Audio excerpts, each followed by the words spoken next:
Z mano v studiu je Anka Pirš, novinarka in scenaristka dokumentarnega filma Hči Kamore. Danes bova govorila o dokumentarcu, o neapeljskem kriminalnem podzemlju in o maščevanju. Anka, pozdravljena. Pozdravljen, Rok.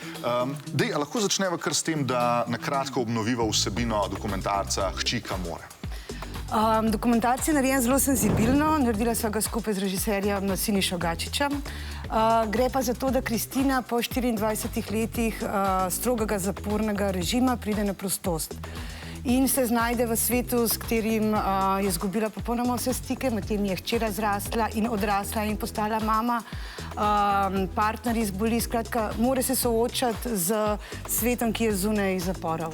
Kaj točno je Kamora? Kamora je organiziran kriminal na področju Campane, predvsem v Napolju. To je neka, za Slovence mogoče bolj znana, različica mafije Cosa Nostra iz Sicilije. Je pač na predelu Napolja, gre pa za Kamoro. In Kristina je šla v zapor zato, ker ona je bila članica Kamore in potem so jo izdali. A se je Kristina kdaj maščevala na ta način, da je izdala nazaj? Ker to je bil tak fair način maščevanja v bistvu.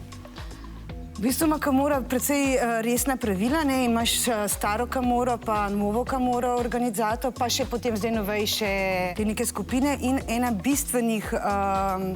bistvenih kvalitet dobrega kamorista ali pa mafica, če hočeš, je molčečnost, je zakon molčečnosti, omerta.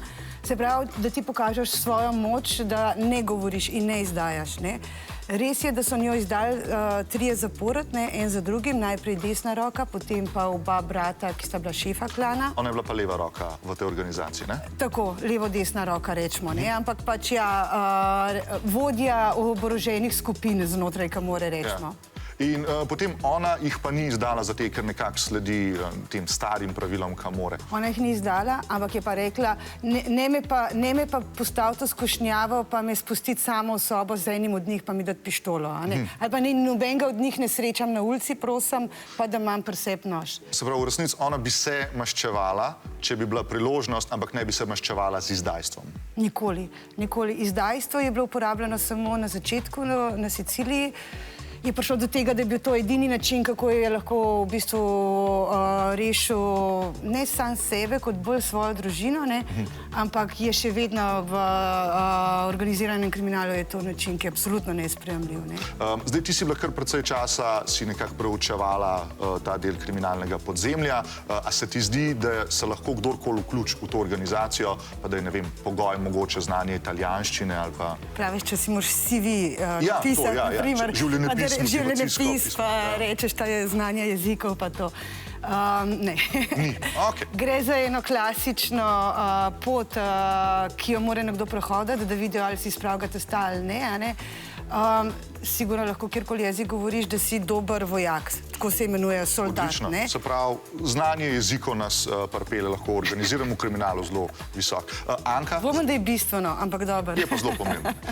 Z Anko bo v nadaljevanje intervjuja preselila na naš YouTube kanal. Če ne pridete pogledat, boste lahko iz prve roke izvedeli več o italijanskih kriminalnih organizacijah.